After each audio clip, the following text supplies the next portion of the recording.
My nemesis Matthew now comes over to talk to me. However, when the class is over he comes over to me. I am anxious to get back to us for parent conferences before I go home. What are you trying to get us to do in here? I ignore Matthew. I load everything into my briefcase. My body language says clearly I have to get going. He follows me.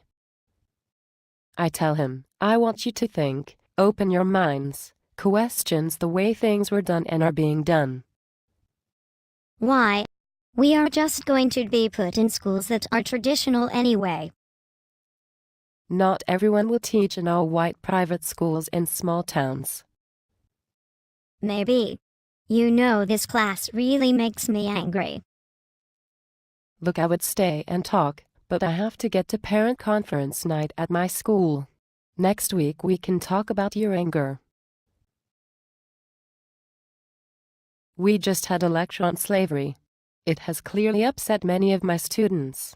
One of my students comes up. Hey, Landsman. As she comes up, she pulls a sandwich out of her bag. I can clearly smell marijuana on her.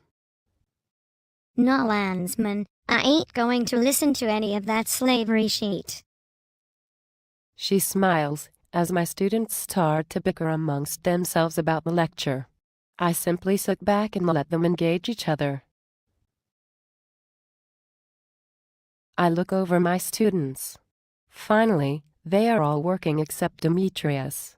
The sun is shining through the windows. Sirens can be heard outside.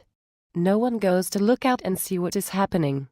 Tyrone comes up and asks to talk to me. Landsman, I read Native Son by Richard Wright. McCool said that book turned him around in prison. I want to read it. Sure, you can read it. There are some other books you have to read too, though. I got to do them, Landsman. You gotta give me my credit now, right? No way. You haven't read any women yet. Time for some women writers. Oh man, you dogging me. What, you want to be called a sexist? Wouldn't tell if you did. I had him Gloria Naylor's Women of Brewster Sheet. He shakes his head. Okay now, man. This is May. You know this is the last one. We'll see. He opens the book and starts reading.